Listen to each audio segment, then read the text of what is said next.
la machine pour tout le monde, quoi. Et puis j'ai l'impression que tout le monde fait un petit peu sa popote dans son coin. C'est un petit peu dommage parfois, quoi. Hein. Je trouve que on est un petit peu on a les mêmes rêves, quoi, tu vois, quelque part, qu'on fasse la même musique ou pas, on a un petit peu les mêmes rêves, et puis c'est dommage de pas se les mélanger, et puis de pas se les partager, quoi. S'il y avait un autre groupe que tu citerais justement sur le paysage. Chapelle-Île, évidemment. Et pourquoi? Parce que Nathan et moi, on aime bien se prendre des murges ensemble, et puis parce que je trouve simplement qu'il a une voix qui est magnifique, et que je pense que c'est un des plus grands, si ce n'est le plus grand groupe qui existait à Strasbourg pour l'instant, quoi. Avant d'avoir bougé, sa bouche avec ma bouche, son corps avec mes mains, le reste avec mes yeux, j'en dis pas plus rien. Restez révérencieux.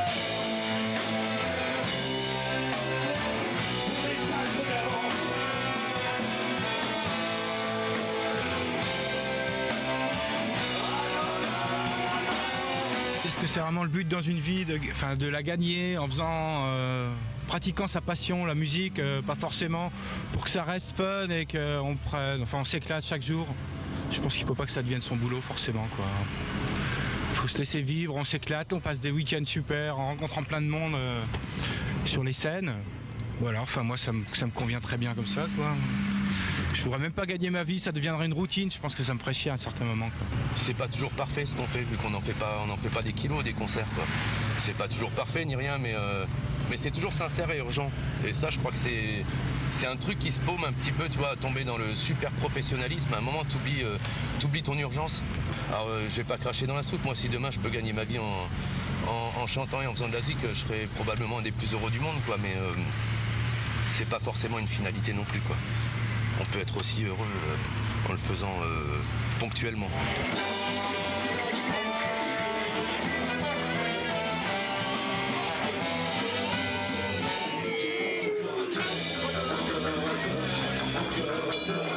La Bête, le premier album de Nobs, est déjà disponible et vous pouvez retrouver toutes les dates du groupe sur www.myspace.com/lesnobs.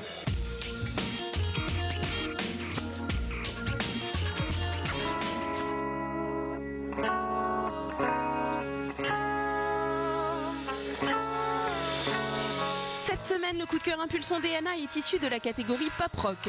Baobab Project y présente l'acte 1 de son opéra rock qui sera dévoilé le 28 mai prochain au Noumatrouf de Mulhouse. Ce que j'aime, c'est que ça raconte une histoire et que les vidéos sont plutôt canons.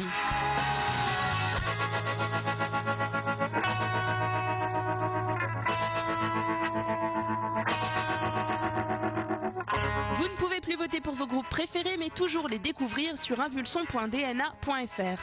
Nous, on se retrouve la semaine prochaine pour d'autres actus musicales, alors ne brouillez pas l'écoute. Salut!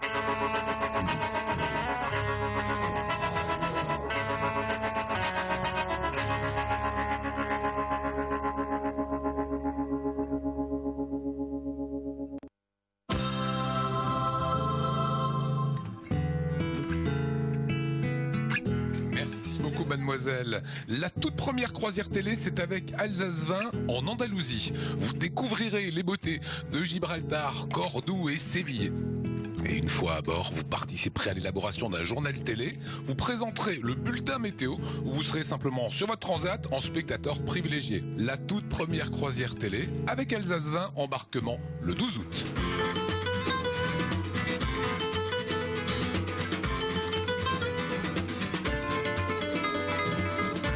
Pour la première croisière télé, CroisiEurope vous emmène à bord de la Belle de Cadix à la découverte des merveilles du sud de l'Europe. L'histoire, la nature et la détente sont au cœur de votre voyage vers l'une des régions d'Espagne les plus attrayantes, l'Andalousie. Réservez vos billets dès maintenant pour cette croisière inoubliable. Appelez le numéro qui s'affiche sur vos écrans pour commencer à rêver avec Alsace 20 et CroisiEurope.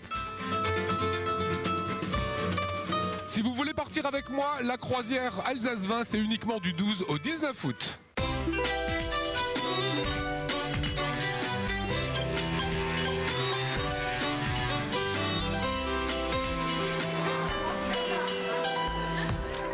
Emma fait de fréquents allers-retours entre la France, où elle enseigne les langues, et la Suède, son pays natal. Alors, comment fait-elle pour déclarer ses impôts sans tracas? Pour faire ma déclaration d'impôt, j'utilise l'Internet parce que c'est facile. Je peux le faire de n'importe quel ordinateur. Même si je suis en Suède, je peux le faire là-bas. Tout ce qu'il faut, c'est mes 3 codes confidentiels. La télédéclaration, c'est aussi la liberté de mouvement. En effet, depuis l'année dernière, vous pouvez télédéclarer depuis n'importe quel ordinateur grâce à une procédure sans certificat qui repose sur un système de 3 codes confidentiels. Pour accéder à votre télédéclaration, il suffit de saisir 3 identifiants qui permettent une authentification confidentielle. Votre numéro fiscal, votre numéro de télédéclarant, votre revenu fiscal de référence. Ces informations, strictement personnelles, figurent sur des documents administratifs distincts, ce qui vous garantit un niveau de sécurité optimal. Une fois connecté grâce aux 3 codes secrets, le parcours pour télédéclarer est identique à celui proposé à l'usager qui dispose d'un certificat fiscal.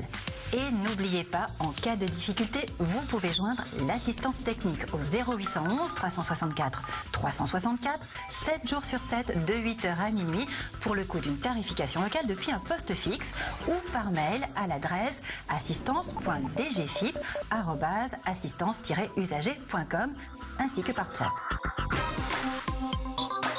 Le fait de recevoir un mail de confirmation nous rassure sur le fait que notre télédéclaration a bien été prise en compte. On peut déclarer donc 7 jours sur 7, c'est un gain de temps, c'est appréciable.